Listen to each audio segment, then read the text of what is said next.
Flamengo 3, Palmeiras 2. Flamengo vence, mostra superioridade e garante empate na liderança do Brasileirão. Meus amigos, o Mengão esculachou o porco. Abel Ferreira muda de postura, mas não deixa de atacar a arbitragem do jogo Flamengo e Palmeiras. Mas Felipe Luiz não deixou barato não, hein?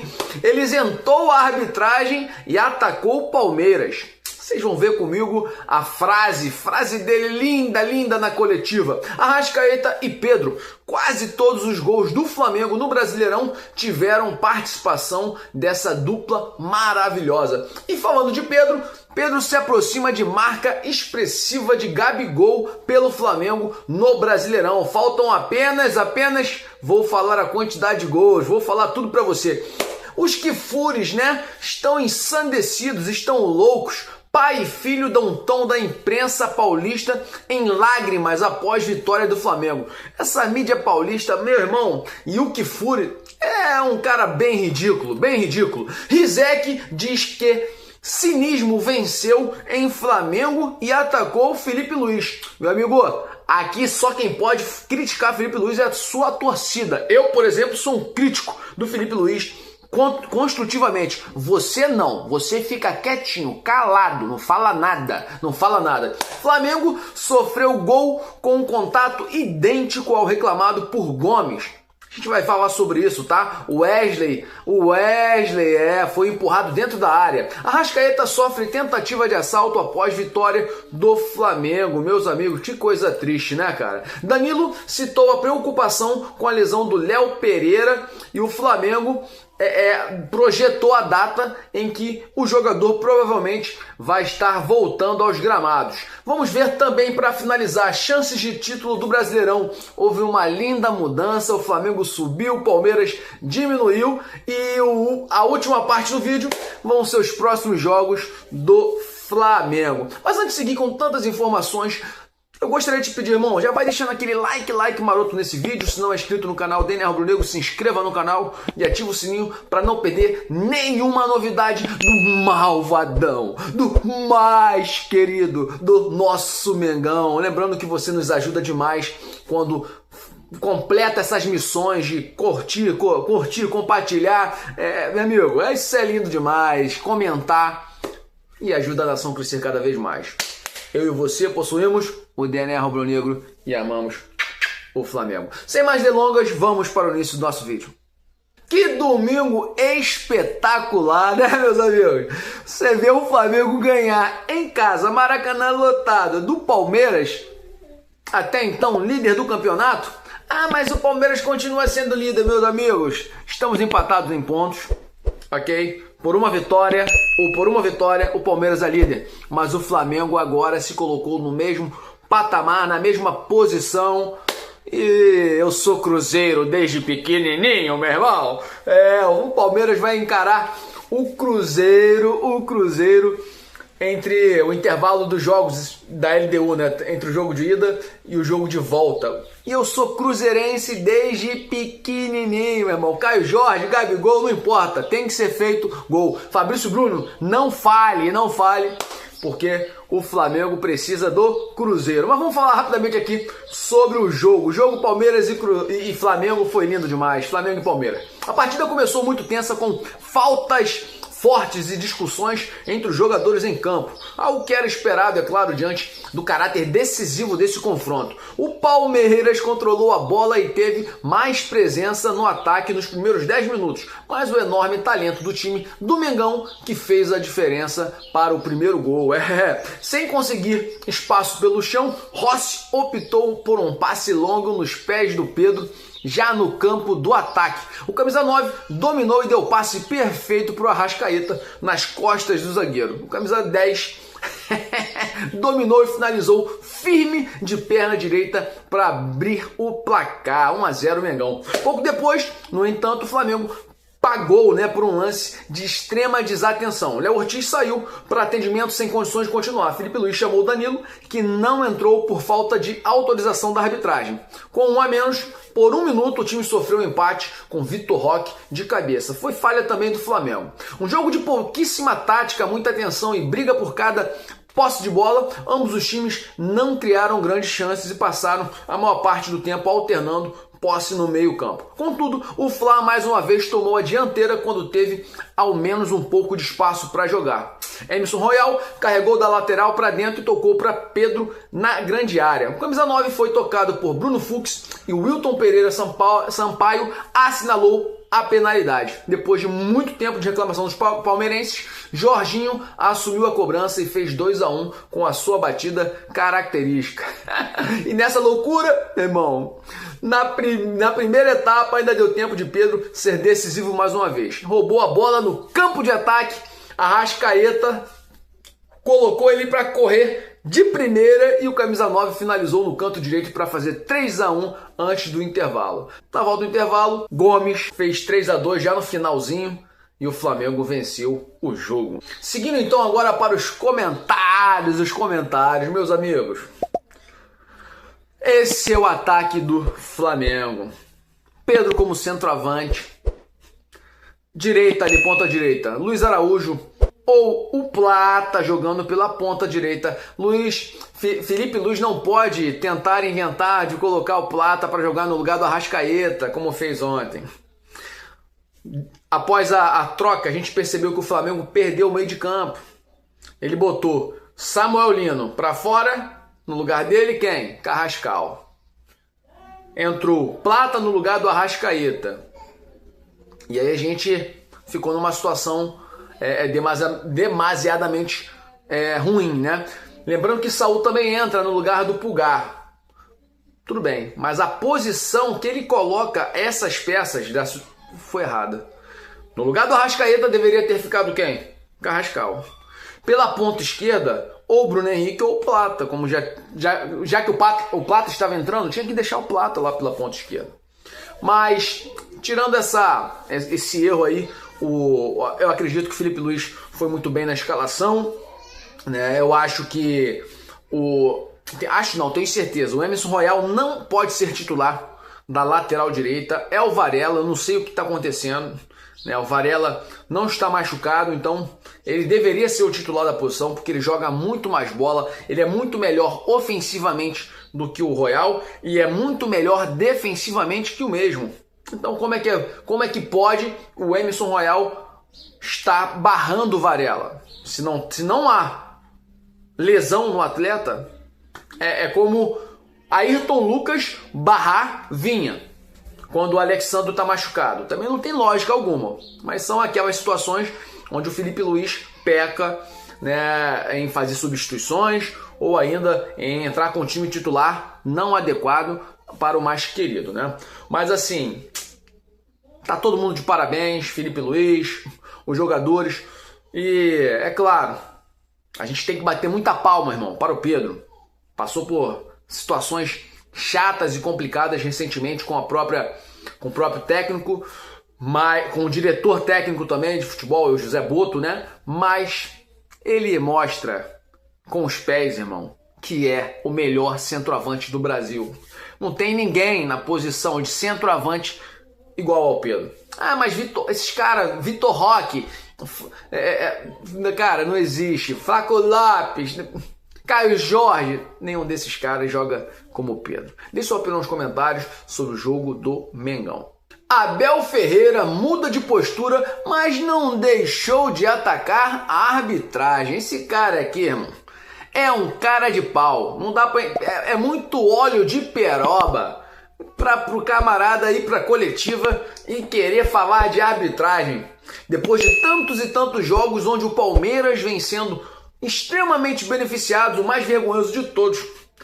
Cara, cada jogo tem alguma coisa, cada jogo do Palmeiras tem um detalhe que faz o Palmeiras já ter um pênalti garantido, o adversário do time, os jogadores do time adversário serem expulsos, ou ainda do time dele não ser expulso. Sempre tem algum detalhe, mas ele veio criticar também a arbitragem nesse jogo. Vamos procurar aqui, ó, palavras dele. Questionado sobre os lances polêmicos, ele falou, olha ele aqui, ó, não quero falar de arbitragem, mas falou, né?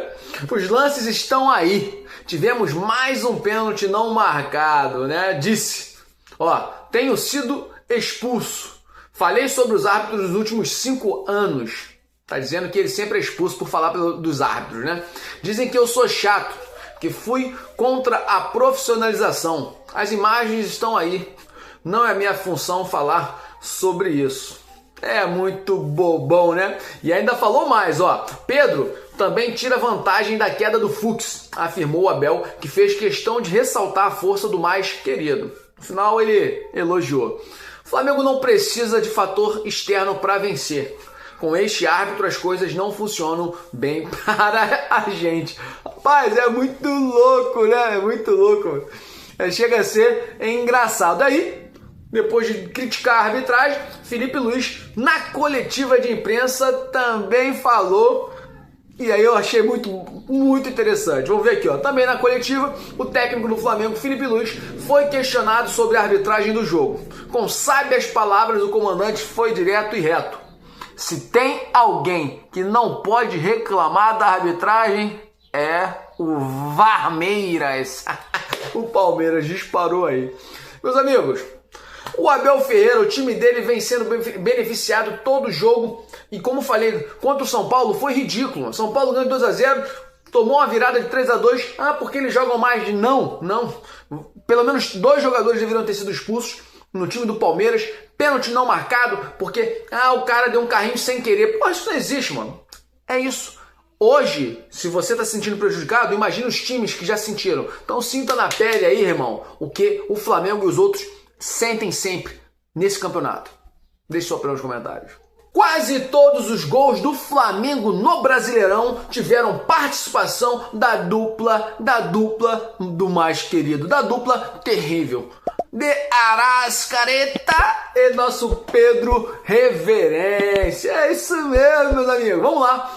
Os protagonistas do Flamengo no Brasileirão, Arrascaeta e Pedro, brilharam mais uma vez e comandaram a vitória sobre o Palmeiras por 3-2. Os 3 tentos do Mengão foram marcados ainda no primeiro tempo, com o Jorginho também fazendo, além da dupla. O Alviverde descontou com Vitor Roque e Gustavo Gomes. Já tinha falado sobre isso, né? Se tu viu o vídeo anterior, se tu tá atento, eu já tinha falado sobre isso.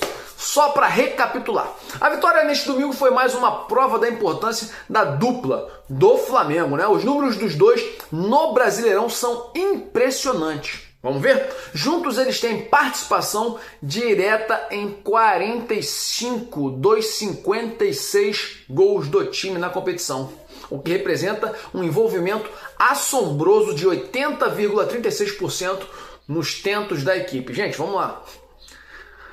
Apenas 11 gols não tiveram participação direta do Pedro e do Arrascaeta. Então, ó, 56 gols. Eles fizeram parte de 45. É muita coisa.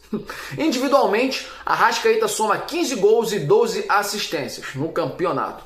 O camisa 10 assumiu artilharia ao lado de Caio Jorge do Cruzeiro, além de ser também o maior assistente do Brasileirão. O camisa 9 não fica muito por trás. Pedrão, com 12 gols marcados e 6 assistências distribuídas. O Pedrinho tá chegando, é artilharia, hein? Arrascaeta, toma cuidado e serve mais o Pedro, hein? A eficiência da dupla refletiu a letalidade do ataque rubro-negro na partida. Em 90 minutos, o Flamengo finalizou apenas 4 vezes contra a meta do Palmeiras, acertando 3 no alvo e convertendo todas em gols. Com o desempenho, o setor ofensivo do clube passou a marca de 110 gols em 2025. Coisa linda! E aí, meu amigo, não tem jeito. Com o resultado, o Flamengo igualou os 61 pontos do Palmeiras, mas permanece na vice-liderança do Brasileirão. Lembrando que o Palmeiras está levando aí a vantagem no critério de desempate por ter uma vitória a mais. Agora a gente está virando também a chave, não tem jeito, porque quarta-feira temos uma guerra, uma batalha, uma das 2 batalhas nessa guerra contra o Racing. Meu irmão, às 9h30 da noite temos a semifinal, o início da semifinal da Libertadores da América, enquanto o Palmeiras vai encontrar LDU em Quito e vai perder lá no Equador. Deixa sua opinião nos comentários. Pedrinho, Pedrão, meus amigos, se aproxima de uma marca expressiva no time do Flamengo. É isso mesmo, o Pedro tá chegando na marca aí do Gabigol. Vamos ver aqui a reportagem. Destaque na vitória do Flamengo sobre o Palmeiras. Pedro tem brilhado, como sempre, com o manto sagrado nesse Brasileirão. O atleta já soma 12 gols em 21 jogos. 12 gols em 21 jogos, meu irmão, o cara é um absurdo. Ai, tá se aproximando da marca de Gabigol na artilharia do clube, né? Vamos ver aqui, vamos ver. Os gols marcados nesta temporada consolidam o centroavante na terceira colocação da artilharia do Flamengo no torneio. Com 67 gols desde 2020, o jogador está atrás apenas de Gabigol, que tem 71, e Zico com 135. Caso mantenha a média atual pelo Brasileirão, o camisa 9 irá ultrapassar Gabriel Barbosa até o fim do ano. Mas tem um detalhe aqui importante, eu não sei se a reportagem vai falar. Ele está com 67 gols, tá? No Brasileirão todo. Gabigol tem 71, então a diferença aí é de 4. Zico está disparado lá na frente com 135. Só que essa diferença de 4 é em relação ao Brasileirão. Mas em relação ao clube, eu estava vendo ontem, ao clube Flamengo, Gabigol está na frente, mas com apenas 10 gols. 10 gols de diferença. Vamos ver aqui, ó. Top 5 artilheiros pelo Flamengo no Brasileirão. Zico tem 135 gols. Gabigol, 71. Pedro, 67. Arrascaeta tá vindo com força esse ano, hein? 52. E Bruno Henrique tá estacionado porque não tá numa boa fase, também com 52 gols. Meus amigos. Pedro tem média de 0,57 gols por jogo. Mais do que meio gol por jogo, hein? No Campeonato Brasileiro 2025, o moleque tá destruído. Se mantiver esse desempenho, nas 10 rodadas restantes, a projeção aponta para mais 5,7. Vai subir um pouquinho aí, tá? 5,7 gols até o fim da competição. O suficiente, é claro, para ultrapassar o Gabigol, meus amigos. Então o Pedro provavelmente vai fazer mais uns 6 gols aí até acabar esse Brasileirão. Deixe sua opinião nos comentários, o quanto o Pedro é importante para o Flamengo. Felipe Luiz deu uma declaração bacana, né? Falou que o Pedro jogou muita bola, partida sublime. Então é isso. Deixe sua opinião nos comentários também para falar desse atacante do Mengão. E o Flamengo segue sendo atacado por jornalistas. Na verdade, cara, na minha concepção, um jornalista não é isso que esses caras são. Sabe por quê? Porque eu sou torcedor. Ai, você é jornalista? Não, irmão. Eu tenho um canal chamado DNA Rubro Negro e eu falo sobre o Mengão.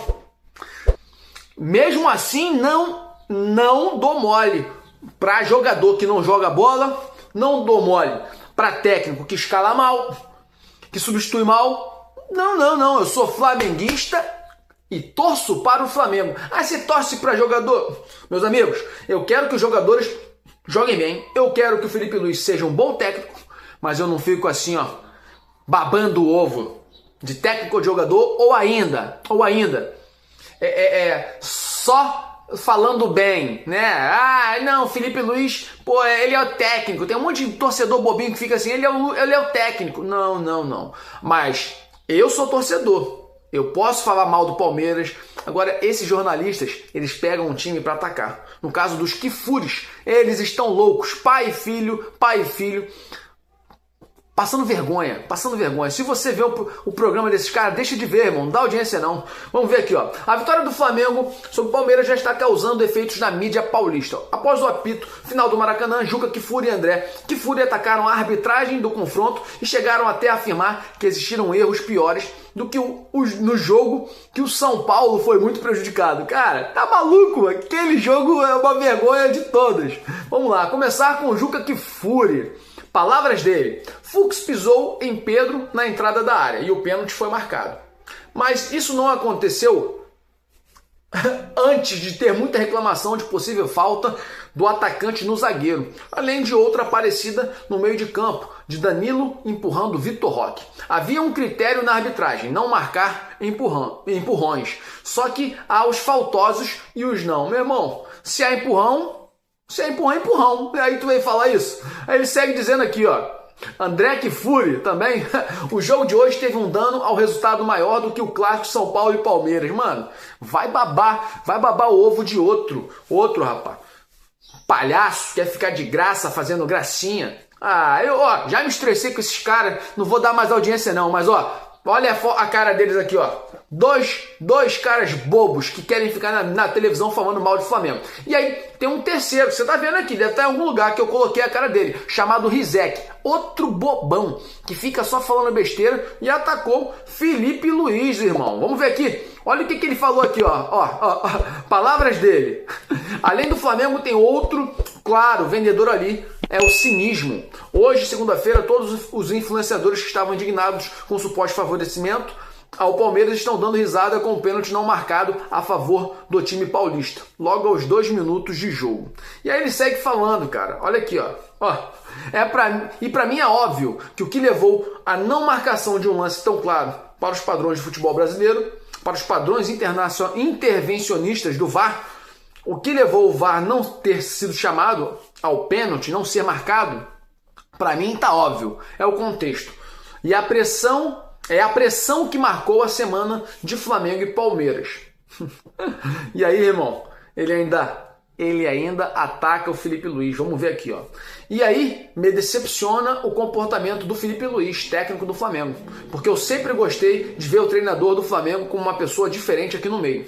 E ontem ele se demonstrou igualzinho ao Abel Ferreira e a todo mundo que hoje trabalha aqui no futebol brasileiro. Quando erram contra o meu time, eu mostro indignação. Quando erro a favor, eu abraço o cinismo. Cinismo, ou melhor, cínico é você, rapaz. Você é um bobão que abre a boca e caga pela boca. Porque a tua vontade é que o Flamengo se exploda. A tua vontade é que o Flamengo não vença nada, entre numa dívida, como os outros times têm várias dívidas. A tua vontade é que o Flamengo não se desenvolva, mas tu vai viver para ver o Flamengo ser campeão. Você vai viver vendo as glórias do mais querido, do Flamengo. Não adianta chorar, meu amigo. Amigo não, porque eu não sou teu amigo, mas... sem palavras. Acabou para vocês. Flamengo sofreu um gol com contato idêntico ao reclamado por Gomes. E quem estava na época lá no VAR era o próprio Caio Max. E ele também não viu a falta. Vamos ver a reportagem aqui, porque é interessante a gente analisar essa situação. Um dos lances que o Palmeiras mais tem reclamado na partida contra o Flamengo foi o suposto pênalti sofrido por Gustavo Gomes. No lance, o zagueiro sobe e é encostado por Jorginho nas costas. A penalidade não foi marcada, assim como um gol contra o Flamengo com Caio Max no VAR também não foi anulado pelo mesmo motivo no passado. Vamos recordar? Em 2024, num Flamengo e Fortaleza no Maracanã, após um escanteio, o Wesley foi tocado nas costas e acabou marcando um gol contra... meus amigos. No VAR, Caio Max analisou o lance da mesma forma que interpretou o reclamado pelo Palmeiras neste domingo. Palavras dele: existe o contato, mas não é o suficiente para derrubar o atleta. Então, se o Flamengo sofreu, o Palmeiras também, com a mesma interpretação. O Flamengo, posteriormente, seria derrotado neste jogo, tá? Lá contra o Fortaleza. A equipe rubro-negra foi superada por 2-1 em pleno Maracanã. Esse gol, marcado por Wesley, em lance polêmico, foi o que abriu o placar da partida. Vamos lá, vamos ver aqui, ó, a análise, a interpretação do Caio Max, o cara do VAR, em suposto pênalti sobre Gomes. De acordo com o Caio Max, o toque de Jorginho nas costas de Gustavo Gomes serve apenas como referência. Ele destaca que o contato não influencia na jogada, já que os braços do rubro-negro, inclusive, já estavam estendidos, ou seja, não há um movimento de flexão que se considera um empurrão. Até que a análise dele não achei errada não, hein? Eu já tinha, na minha concepção, a certeza de que não era pênalti, que não tinha força. Mas ele falou bem. Estava com os braços esticados, não houve a flexão para empurrar. Era só para manter ali o contato. Então, é isso. Deixa sua opinião nos comentários. O que tu acha da interpretação do VAR? Eu acho que é justo, é justo. Não foi justo o que aconteceu com o São Paulo no jogo contra o Palmeiras. Não é justo o que acontece todas as rodadas dos times que enfrentam o Palmeiras. Deixa sua opinião nos comentários. Arrascaeta sofre tentativa de assalto após vitória do Flamengo no Maracanã. Vamos ver essa reportagem aqui. Pô, isso é brincadeira, meus amigos. Meu Deus do céu. Vamos ver aqui, ó. Através de uma postagem em suas redes sociais, o atleta uruguaio tranquilizou os torcedores, afirmando que, apesar do susto, todos estavam bem. Meu Deus, olha só. Ao deixar o Maracanã com sua família, ocorreu o tal do incidente aí, né? Houve uma tentativa de assalto. Pô, meu Deus do céu. Aí a gente fica preocupado demais, né, cara? A esposa do cara tá grávida. Que susto que eles devem ter tomado, né? Aqui, ó. Palavras do Arrascaeta na sua postagem, né? 7 anos de Flamengo. Primeira tentativa de assalto saindo do Maracanã.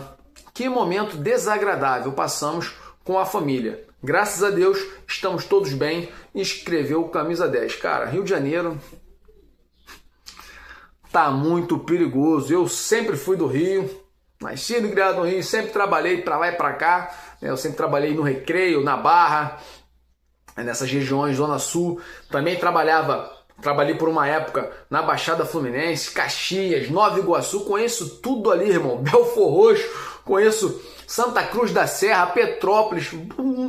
Sempre trabalhei em vários lugares, né? E aí, meus amigos, Rio de Janeiro não é para amadores. Eu, ultimamente, estava trabalhando no Recreio dos Bandeirantes e sempre escutando assalto ali, assalto aqui, arrastão na Avenida das Américas, arrastão na Ayrton Senna. Então é complicado demais. Espero que não afete aí a questão do Arrascaeta desejar permanecer no Rio de Janeiro. Vamos ver aqui, ó. A esposa de Arrascaeta atacou a segurança do Rio de Janeiro após tentativa de assalto. Ela deve ter reclamado, né? Vamos ver aqui, ó. Camila Bastiani, esposa do uruguaio, utilizou suas redes sociais para desabafar e criticar duramente a insegurança do Rio de Janeiro. Tá certíssima.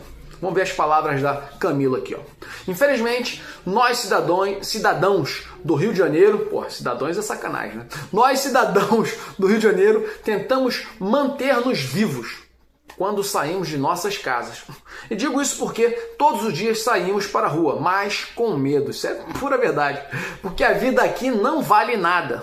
Porque há mais armas do que pessoas.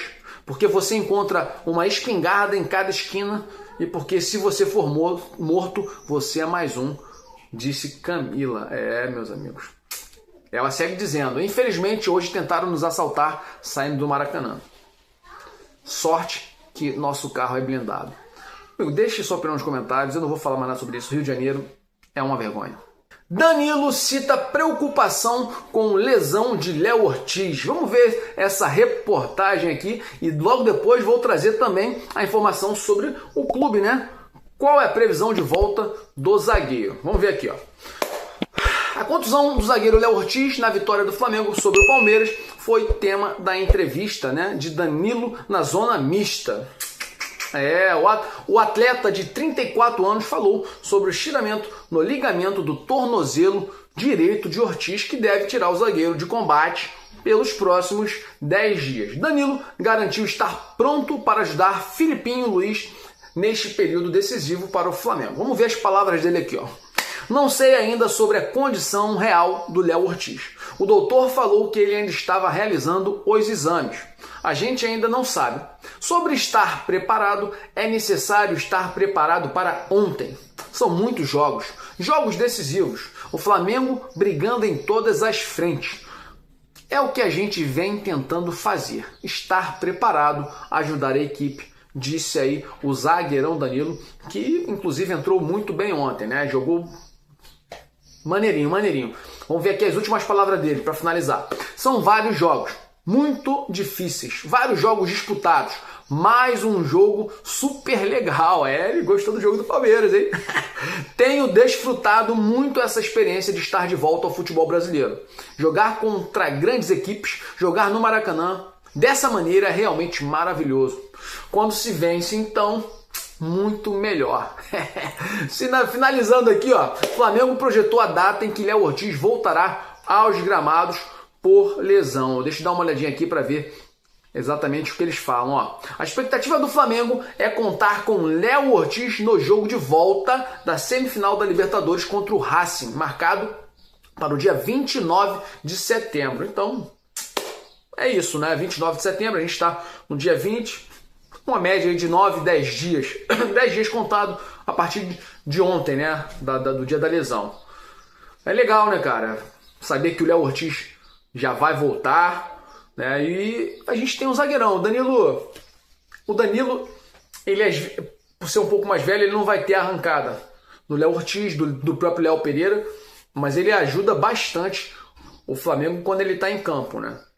E assim, eu acho que por saber que ele precisa estar mais preparado ainda, eu acho que o condicionamento físico dele vai estar perfeito aí para a próxima partida, quarta-feira agora, contra o Racing e depois contra o Fortaleza, que o Flamengo encontra o Fortaleza, tá? Então o Danilo deve fazer 2 jogos aí como titular, mas precisamos ter os reservas também. Quem vai ser reserva do Flamengo na zaga? Deixe sua opinião nos comentários aí. Chegamos na parte final do nosso vídeo, vamos falar sobre as chances de título do Brasileirão e ainda próximos jogos do Flamengo. Então, vamos começar vendo o que eu quero e você também vê o aumento das probabilidades, irmão. Você gosta? Eu gosto de ver, eu gosto de números, né? Então, vamos lá. As chances do título do Brasileirão, fica até nervoso, mudaram de panorama após o confronto direto entre Palmeiras e Flamengo. Considerado uma final antecipada, o jogo terminou com o triunfo do Mengão. Assim, após algumas rodadas atrás, o Flamengo igualou os paulistas nas probabilidades de taça. Iguais em ponto no Brasileirão, com 61 cada, Flamengo e Palmeiras também têm chances de título praticamente iguais. Segundo dados da Universidade Federal de Minas Gerais, a UFMG, os paulistas aparecem ligeiramente na frente com 48,6%, enquanto o Mengão aparece com 48,3%. Em terceiro, aparece o Cruzeiro com 2,8% de chances. Antes de Flamengo e Palmeiras, as chances dos paulistas já começavam a diminuir e do Fla a crescer. Logo após a 28ª rodada, as probabilidades apontavam 68,3% do time paulista, enquanto isso, o Flamengo só tinha 29,8%. E aí, meu irmão, agora tá 48 e 48. Colou. Meus amigos, só depende do Flamengo. Que isso? Só depende do Flamengo. Basta ganhar todos os jogos que o Palmeiras vai dar mole em algum dos deles. Eu acho que, por exemplo, agora contra o Cruzeiro já vai ser o jogo da virada do Flamengo. Vamos ganhar o Fortaleza, né? Próximos jogos do Flamengo. Vamos ver aqui rapidamente para fechar. Flamengo e Racing nesta quarta-feira, dia 22, daqui a pouquinho, né? Hoje é segunda, 22, vamos ver às 10h30 da noite. Depois, Flamengo e Fortaleza no sábado, dia 25, às 7h30 da noite. Já o Palmeiras, vamos falar do Palmeiras, perde para a LDU, depois perde para o Cruzeiro e o Flamengo assume a liderança desse brasileiro. Meus amigos, é isso. Infelizmente vou ficando por aqui. Se você curtiu esse vídeo, já vai deixando aquele like maroto. Se não é inscrito no canal DNA Rubro Negro, se inscreva no canal e ative o sininho para não perder nenhuma novidade do malvadão, do mais querido, do nosso Mengão. Lembrando que você nos ajuda demais a crescer e a gente está assim, ó, subindo. Se Deus quiser, vamos nos tornar aqui um canal realmente do Flamengo. Isso porque eu e você possuímos o DNA rubro-negro e amamos o mais querido. Saudações rubro-negras para sempre. Flamengo!